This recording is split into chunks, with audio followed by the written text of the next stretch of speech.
Hey everyone, today we're going to be taking a look at a hardtail that this past year has seen some updates and they look pretty good. Today we're taking a first look and going for a first ride on the Soma Juice.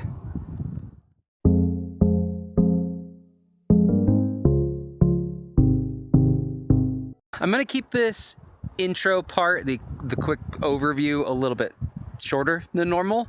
Just because there's a storm coming in and I want to get out and go ride. The mountains got some snow last night. Soma is a company, they're based in California. Most of their bike lineup is very utilitarian and practical. So I think this bike still reflects it despite some of the updates it's got recently. The Juice is based on a 29er platform. You can run a 27.5 by 2.8. But this is really designed around a 29 by 2.4. So typically everything is sold as a frame only, but Soma sent this complete bike out to me. It's got some cool features like their Dream lowdown bars, which I'm actually really excited to use. Nice and wide, good amount of rise, and some sweep to them. You may notice it is single speed. This is not how they send it to me.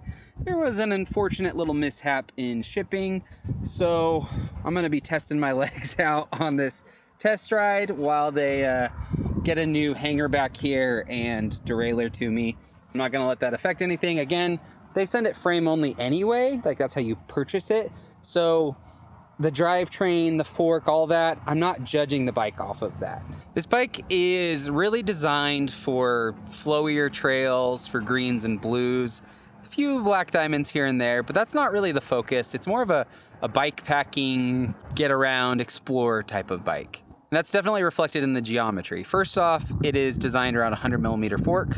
Right now I've got a RockShox Reba on there. But you can run a 120 as well, which I think would be pretty fun on it, just based on the numbers I see. The bike packing focus, you can really see though, it's got rack mounts, a 3-pack mount, water bottles on the down and seat tube, as well as up on the top tube, you've got mounts there. That plays a huge role in the overall design of the bike. It's also got these nice sliding dropouts from IRD, which obviously are working for me. Glad that those are on there. Otherwise, this might not have been possible. I might have had to wait a little while. On their website, it lists the geometry with both sagged and unsagged. I'm gonna go with the sagged numbers because I think a lot of manufacturers, that's what they use. So it'll keep it a little bit more even. But up front, we've got a 68.4 degree head tube angle, a 74.3 degree seat tube angle, 437 up to 452mm chain stays. So that's a good amount of adjustment. And 437 on the Timberjack I had for a while, I found 437, I think that's the longest it can do. And that was like my favorite. It was right at 435, 436, 437, right there slammed to the back. It just made the bike feel a little more balanced in my opinion. We'll see how it is on this, but I tend to like a little bit longer chain stays for the type of riding that I do. On the large, the reach is 465 and the stack is 615. That's pretty average, honestly, for a size large kind of hardtail bike in this category. And the effective top tube is about the same as well. So I think it's going to be a good fit. And with these bars and the amount of steerer tube left, I think it's going to be a pretty upright riding position. If you want to see the rest of their geo numbers, go check it out on their website. It's actually kind of starting to snow, so just a mid-June snowstorm. So I'm gonna hop on and go for a ride while I can, because I think I'm gonna be a little bit slower from this single speed. Not in single speed shape yet, but yeah, let's get to it.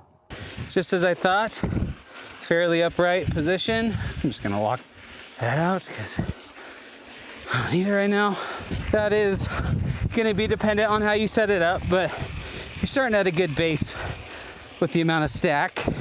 One thing I should mention about this generation versus the last is that it moved to boost spacing, which is a good thing. It's way more common nowadays. And they kind of modernized the geometry a bit.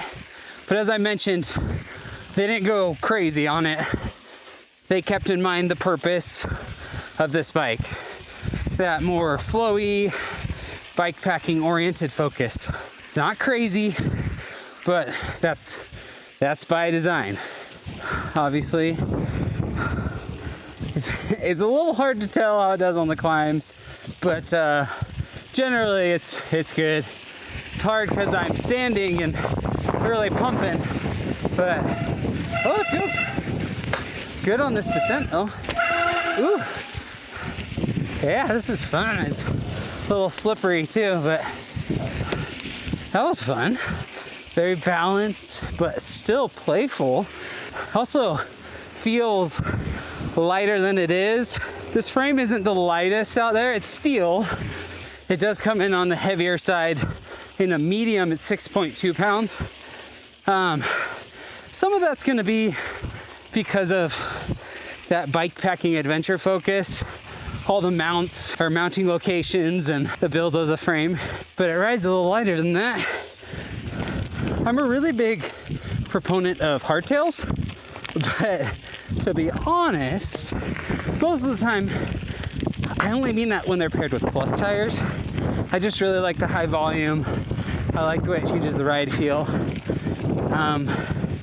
This has a pretty good ride feel to it though. And these are not the biggest tires. They're 2.4 on the rear and a 2.5 on the front. As much as I'm not in single speed shape, and it's a bummer that incident happened in shipping. This is exactly the kind of bike I would set up single speed, and I have in the past. The sliding dropouts are one reason, but those are really common. It's also just the like practical nature of the bike, the kind of utilitarian feel with all the mounts and the fairly neutral geometry. Makes you want to just simplify it as much as possible, make it ultra reliable. As long as there's not too much water on this trail right here, this descent for the next couple of miles is going to be this thing's sweet spot.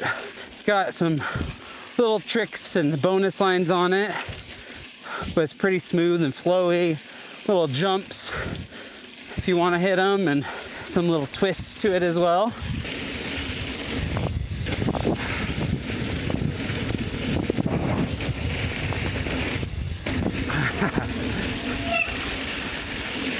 Trying to hit the brakes as little as possible since I can't really pedal. I can pump through it though.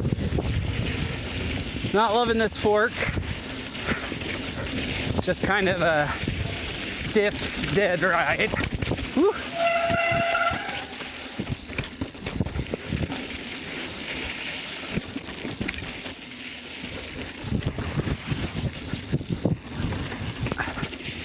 Oh, it's pretty fun.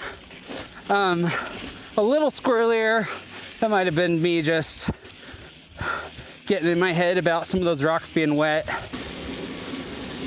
This type of stuff, it just feels right at home on.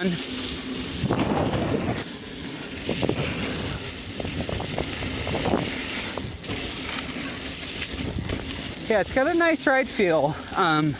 Not super jarring over these rocks and stuff. It's definitely a hardtail, but it's not trying to kick you off or anything like that.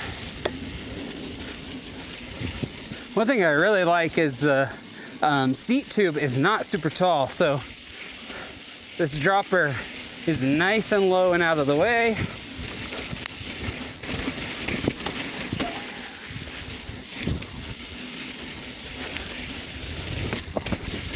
Yeah, chain stays in the longest position, so it's not as playful as it could be. The back end, doesn't wanting to move around, but it's not bad. It just felt a little long on that little jump right there, or that little drop.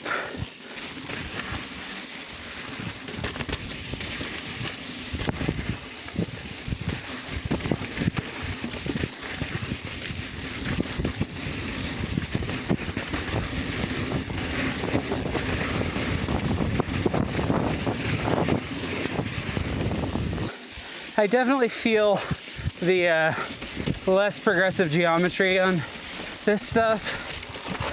It's, whew. It feel a little more like I'm gonna go forward over the bars, and just the steering's a little faster than I like.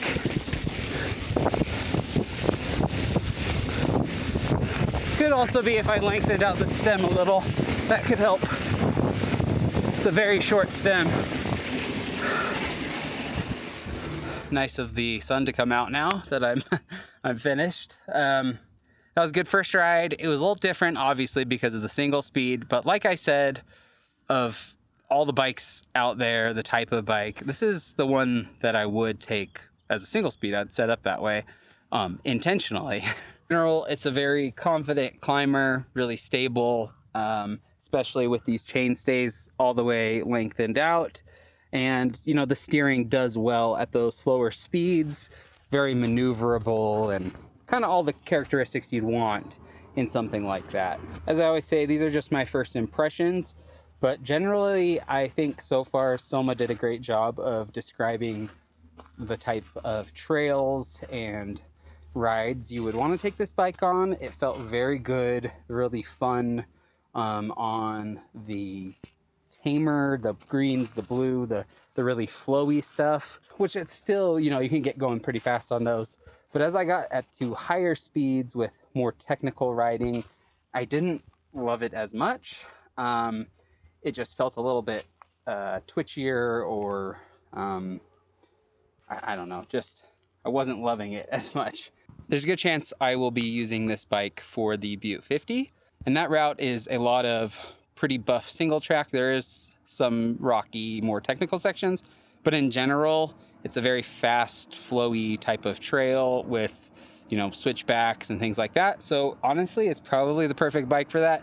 Not necessarily if you're going to be racing it, but that's not what I'm doing. I'm racing myself. I'm trying to finish. So it is kind of the perfect bike for that. And honestly, if I wanted to turn it into an overnighter type of thing, do 25 miles out, 25 miles back in, it would be awesome for that. But anyway, I'm going to be riding this for the next 2 months or so and put it through some more testing and see, you know, sometimes your opinion kind of changes off of this first impression. So we'll see how it goes, how much I like it in the long term as I do more of that. But yeah, thanks for watching. If you want to learn more about this bike itself, just hop on Soma's website. I've linked it down below. Thanks to them for sending this bike out. If you enjoyed this and you want to see more on this bike or some of the other bikes I've got that I've reviewed, be sure to subscribe, and I'll see you next time.